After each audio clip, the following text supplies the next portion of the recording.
Let me ask a different question, and it has to do with the expansion of these other areas, these two other areas that are going to be type 3 and one other area that's going to be type 2.5.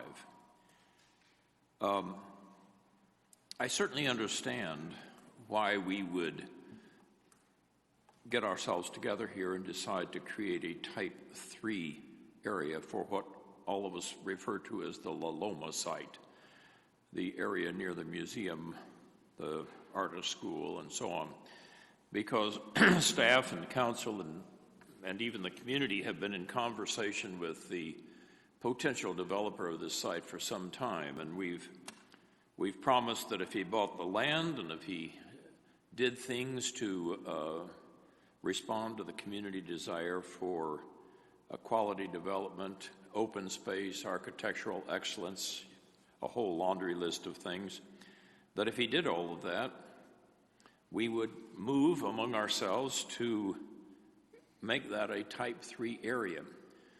And in very generic terms, having that authority among ourselves to grant that type 3 designation was our negotiating advantage. That's what we used in negotiation, that and a lot of other things, the price of the land and so on.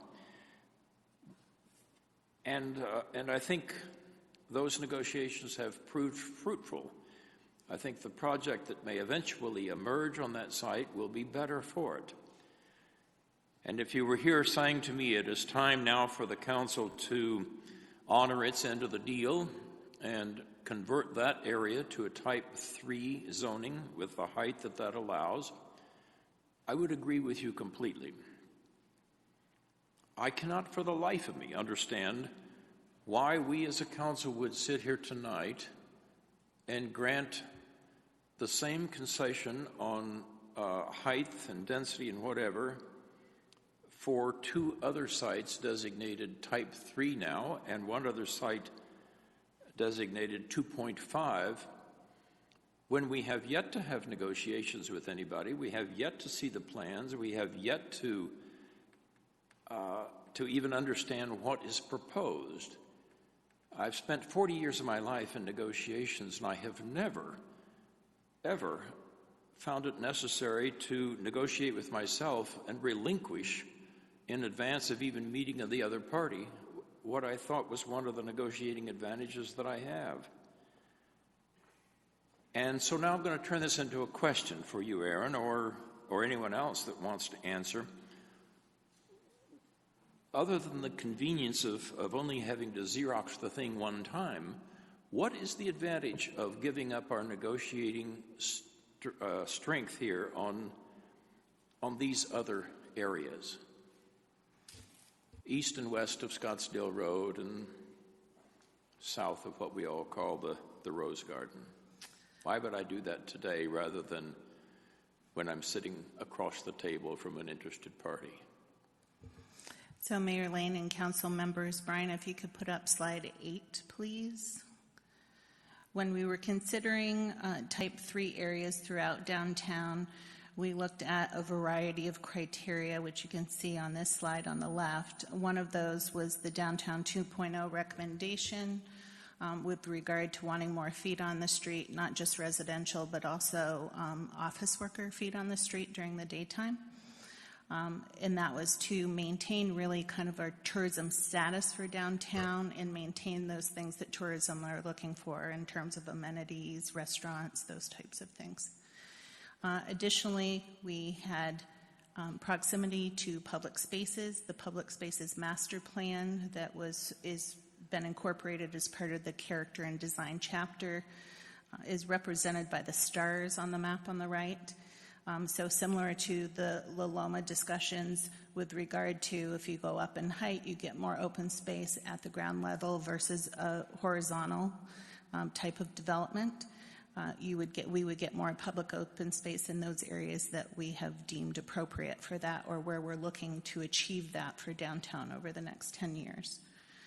And then we also looked at where it's in proximity to additional type 3 areas now. So from an urban design standpoint, the Loma area is adjacent to the medical campus. You would have similar types of development on both east and west of Scottsdale Road. Similarly, we looked at that north and south along the canal bank as well as having similar urban design on both sides. So those are some of the considerations that we went through.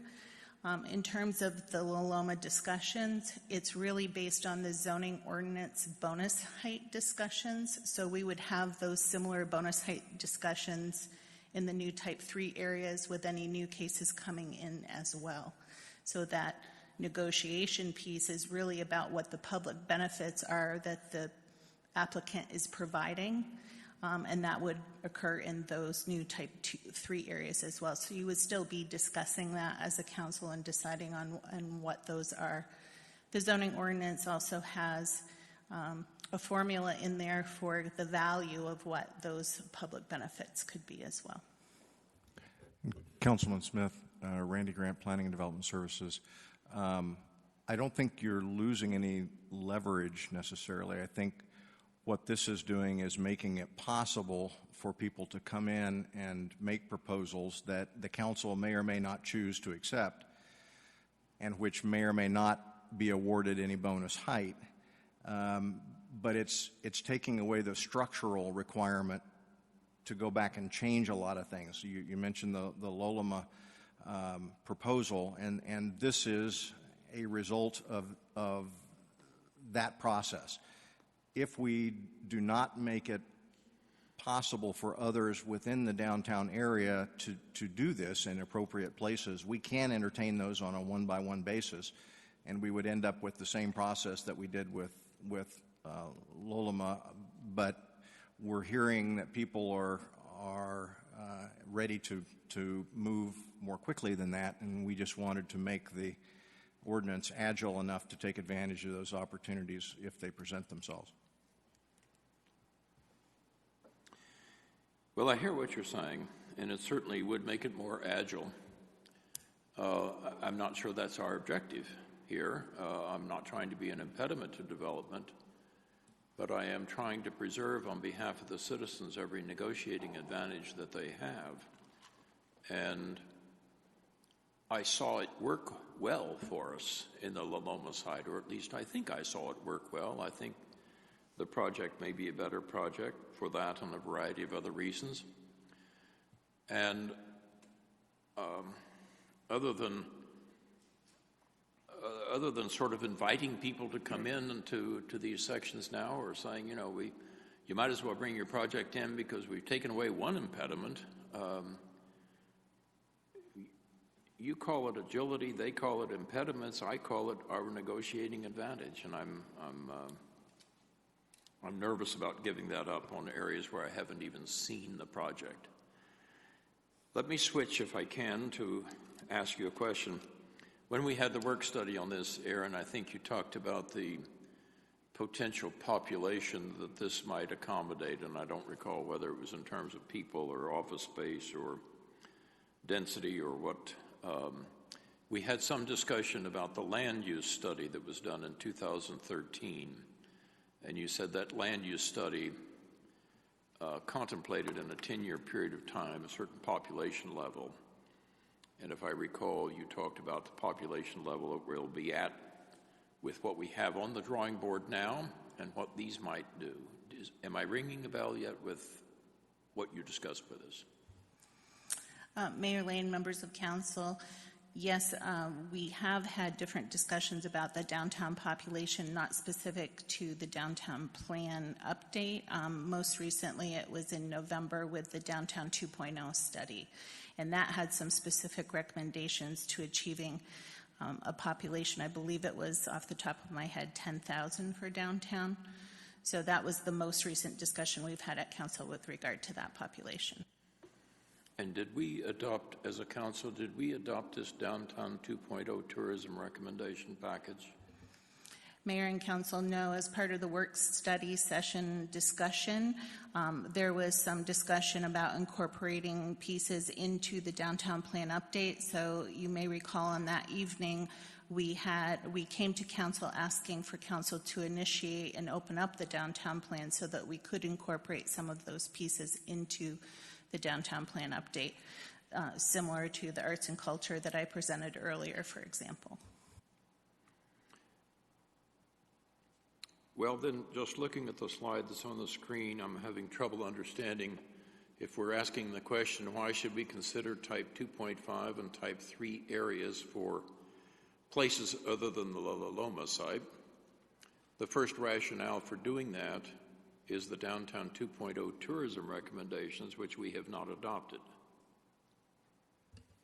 Mayor Lane, members of council, that's correct. The way you would be adopting that particular recommendation, we have not set the 10,000 limit in terms of the downtown plan. We don't have that language in here from the Downtown 2.0 study, but we looked at that and considered where some of that heightened density might go, and that is the result, is the proposed type 2.5 and new type 3 areas.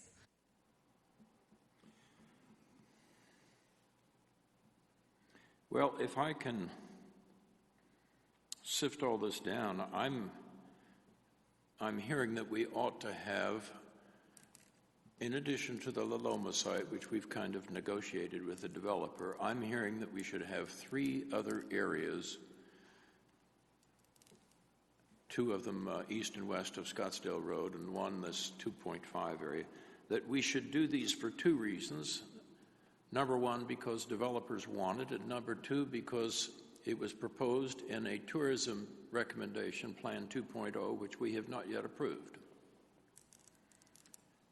And I'm not persuaded that that's a reason to do this. And so I'm going to make an alternative motion, if I may.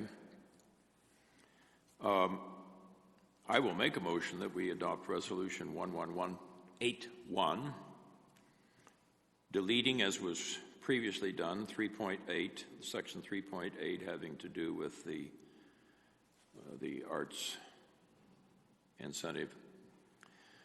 But number 2, that it only applied to specifying a Type 3 designation for the La Loma site, only for that site. And that is my motion.